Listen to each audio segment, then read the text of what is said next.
মারুফ নামের এক মাফিয়ার রিসিভ করে। ওর বাড়ি শুনছি কুমিল্লা, সে বড় আকারের মাফিয়া। নাই, এখানে আমার বহুত হয়রানি করা আছে। ফোনটা এক পর্বে রাখিয়ে দেবে। দেখেন এতদিন পরে আইলাম, এখন আমার এই ফোনটা আটকায় রাখতেছে। এত বছর পর থাইকে এসে দুটো ফোন নিয়ে আইতে পারবো না। সবচেয়ে বড় দালাল আমি মনে করতেছি এখন বর্তমানে আমাদের সিলেট। মারুফে আমার 3-4 দিন প্রচুর মারছে, রাত্রে দিনে। তো ওর হাতে মোবাইল পড়াতেই ও লিবিয়ার পুলিশে ইনফরমেশন দিয়ে দেয়। ওইখান থেকে আমাদেরকে লিবিয়ার পুলিশ ধরে নিয়ে যায়। এই ছোট একটা রুম থেকে 71 জন মানুষের লয়ে যায়। তাদের উদ্দেশ্যে বলি, ভাই আপনারা কোনোদিনও লিবিয়া দিয়া ইউরোপের স্বপ্ন দেখবেন। টাকা তো চলে যাবে, সাথে সাথে আপনাদের লাইফটাও চলে যাবে। আপনার ভিডিও বহুত আমি সবসময় দেখি। আপনি নাই, এখানে আমার বহুত হয়রানি করা আছে এই এয়ারপোর্টে। ওই আইফোন নিয়ে আইছি, এই নর্মাল ফোন নিয়ে আইছি। এর কারণে 3 বছর থেকে আইলাম, বহুত পেরেশানি করলো এয়ারপোর্টে। ফোনটা এক পর্বে রাখিয়ে দেবে চাইছিল।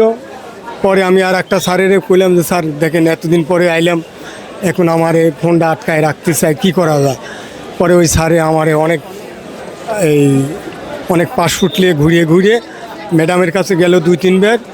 যার পরে আমার আইফোন, নর্মাল ফোন, শূন্য। সব মিলে কয়টা ফোন আনছিলেন আপনি? আমি 3টে ফোন নিয়ে আসছিলাম। সে কয়টা ফোন বলছে যে নেওয়া যাবে? ও বলতেছে যে নতুন 2টে নেওয়া যাবে। দুবাইয়ের একটা এলাকায় একটা কার্ড আছে, সেই কার্ডটা বানায় না থাকলে পরে 2টে নতুন ফোন নিয়ে আসা যাবে। কিন্তু আমরা তো ওটা বানাই নেই। কার্ড ছিল না? না, ওটা কার্ড ছিল না। তার কারণে এখন আমার আটকায়, এখন আমার বহুত হয়রানি করলো। বহুত গলত করছে, বহুত গলত। এত বছর পর থাইকে এসে 2টে ফোন নিয়ে আইতে পারবো না, এটা কোন ধরনের কাম হয়? বহুত গলত।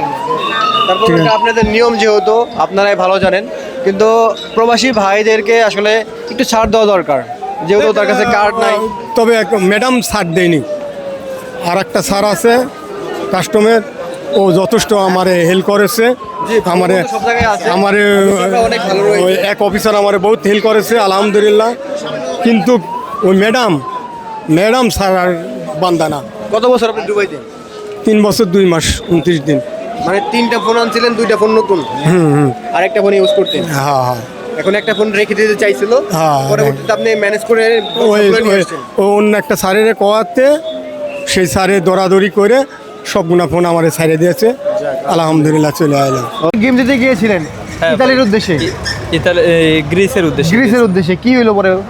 আমি যেদিনই লিবিয়া গিয়ে পড়ছি, বেনগাজি এয়ারপোর্ট থেকে 10 মিনিট লাগছে। একটা টিকা পাইছে, একটা লিবিয়া আইসা লয়ে গেছে, নিয়ে দিয়ে দিছে মারুফ নামের এক মাফিয়ার রিসিভ করে। মারুফ? হ্যাঁ, বাংলাদেশি মারুফ। ওর বাড়ি শুনছি কুমিল্লা, কিন্তু সঠিক কুমিল্লার মারুফ? হ্যাঁ, সে একটা দালাল, সে বড় আকারের মাফিয়া। ওকে। তার নামে আমরা পরবর্তীতে অনেক কিছু শুনছি। তারপর আমারও মারছে,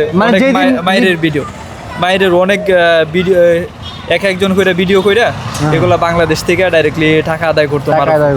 সবচেয়ে বড় দালাল কুমিল্লার?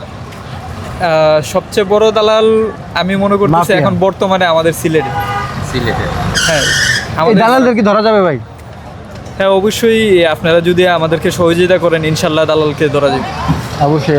বাংলাদেশের মিডিয়ারা আমাদের পাশে থাকলে ইনশাল্লাহ দালালে অবশ্যই ধরা যাবে। আমার রিসিভ করে দিছে এই মারুফ মাফিয়ার গোর। মারুফে আমার 3-4 দিন প্রচুর মারছে, রাত্রে দিনে। মারার পর যখন হঠাৎ করে একজন ভাই, সে আগেও লিবিয়াতে ছিল, তো ওর হাতে মোবাইল পড়াতেই ও লিবিয়ার পুলিশে ইনফরমেশন দিয়ে দেয়। ওইখান থেকে আমাদেরকে লিবিয়ার পুলিশ 26শে মার্চ ধরে নিয়ে যায়। এই ছোট একটা রুম থেকে 71 জন মানুষের লয়ে যায়। এই 71 জন সহকারে আমরা গাম্বুদার জেলে ছিলাম। আজকে এই 71 জন থেকে আমরা প্রায় 20-30 জনের উপরে আজকে ফ্লাইটে আসছি, দেশে আসছি। টোটাল আজকে ফ্লাইটে 174 জন লোক আসছে, এর মধ্যে আমরা এই 20-30 জন ওই গেমের লোক ছিলাম। সব মিলে কত টাকা খরচ করলেন, নষ্ট করলেন? 14 লাখ টাকা। 14 লাখ টাকা নষ্ট করে, হাজারো নির্যাতন স্বীকার করে দেশে ফিরলেন। নতুন যারা যেতে যাচ্ছে বা লিবিয়া দিয়ে ইতালির উদ্দেশ্যে, আমি তাদের উদ্দেশ্যে বলি, ভাই আপনারা কোনোদিনও লিবিয়া দিয়া ইউরোপের স্বপ্ন দেখবেন না। যেটা আমি দেখে ভুল করছি আপনারা করবেন না ভাই। টাকা তো চলে যাবে, সাথে সাথে আপনাদের লাইফটাও চলে যাবে। আল্লাহ আমাদেরকে বাঁচায় বেঁচে আছে, ফিরবেন এটা কিন্তু আলহামদুলিল্লাহ। গ্যারান্টি নাই, এটা অনিশ্চিত। অনিশ্চিত। Right right.